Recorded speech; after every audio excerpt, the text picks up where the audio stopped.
இனிய காலை வணக்கம் அன்பு நண்பர்களே. நான் நேற்று அறிவித்தது தான் நம்ம சேனல் மூலமாக, இனிமேல் ஆன்மீகம் சம்பந்தமாக நான் அதிகம் பேசுவதில்லை என்று. ஏனென்றால் நானே கடைபிடிக்க ரொம்ப கஷ்டப்படுறேன். அது மனிதனால், சாதாரண மனிதனால் சாத்தியக்கூறுகள் கடினம் என்று சொல்லிட்டேன். பிரம்ம ரிஷிங்க தவம் இருக்கணும், அதுக்கு நிறைய பயிற்சி செய்யணும், தியானம் பண்ணணும், நிறைய மாபெரும் போர்க்களம். இந்த உலகப்போர்னு சொல்லுவாங்கள்ல, அதை விட பெரிய உலகப்போர். இப்போது இன்றைய கண்டென்ட், ஆனால் சேனல் நடத்தணும்ல, டெய்லி ஏதாவது செய்தி போடணும்ல, அதுக்காக தான் இங்கே பேசுகிறேன். உங்களால் ஒருத்தருக்கு உதவி செய்ய முடியும்னா உதவி செய்யுங்க. கை காலெலாம் நல்லா தானே இருக்குது, ஏன்டா பிச்சை எடுக்கிறேன்னு சொல்லிட்டு ஒரு பிச்சைக்காரனை கூட பார்த்து சொல்லாதீங்க. பிச்சைக்காரன் படத்தோட கிளைமாக்ஸ் தான் இப்போ நான் சொல்லிகிட்ருக்கேன். அதை மட்டும் செஞ்சாங்க.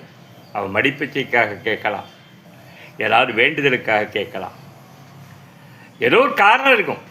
உனக்கு விருப்பம் இல்லை, போயிட்டே உங்கள்கிட்ட திருப்பிக்கிட்டு அப்படி போய்ட்டு மனிதனை பார்த்தீங்கன்னா குறை நிறைகளை முடிஞ்ச அளவுக்கு சொல்லவே சொல்லாத.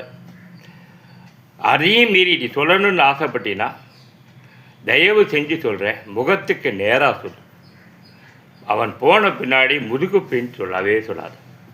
எனக்கு இது உங்ககிட்ட பிடிக்கலை, உங்ககிட்ட இது பிடிச்சிருக்கு அப்படிங்கிற ஒழுக்கத்தை வச்சுக்க. இது என்னுடைய அனுபவம், என்னுடைய ஆட்டிடியூட். முதுகு பின்னாடி மட்டும் பேசவே கூடாது. 3, உன்னை நம்பியவர்களை கைவிடாதே. என் மனைவியை நான் 35 ஆண்டுகளாக கைவிடாமல் பிடிச்சிட்ருக்கேன் கெட்டியாக. எனக்கும் அவளுக்கும் எவ்வளோ கசப்பு. இன்றைக்கி ஒரு தம்பதிங்க 5 வருஷம், 3 வருஷம், 4 வருஷம் கூட வாழ மாட்டேங்கிறாங்க. ஆனால் என் மனைவியும் நானும் புரிதலோடு, எவ்வளவோ கசப்புகள் எங்கள் 2 பேருக்குள்ள நடந்திருக்கு, இருப்பினும் நம்பிக்கை துரோகம் செஞ்சதே இல்லை. அக்னியை வலம் சொல்லப்பட்ட அந்த வார்த்தைகளுக்கு உரிய மரியாதை கொடுத்து என்னை நம்பி வந்துட்டா இந்த பொண்ணு, என்னை நம்பி கட்டி கொடுத்தாங்க இந்த பொண்ணு. இவள் தான் எனக்கு இந்த பிறவியில் மனைவின்ட்டு இந்த நிமிடம் வாழறேன், வாழ்வேன், வாழ்ந்து செத்து போவேன். இதே போல் உங்களை நம்பியவர்களை கைவிடாமல் அவர்களுக்கு உண்மையாக வாழ்ந்து செத்து போங்க.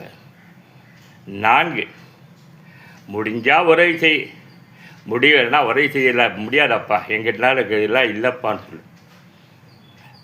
அதை விட்டுட்டு வாக்கு கொடுக்கறது, உதவி செய்கிறேன்னு சொல்லிட்டு கைவிடுறது, இதெல்லாம் பண்ணாது.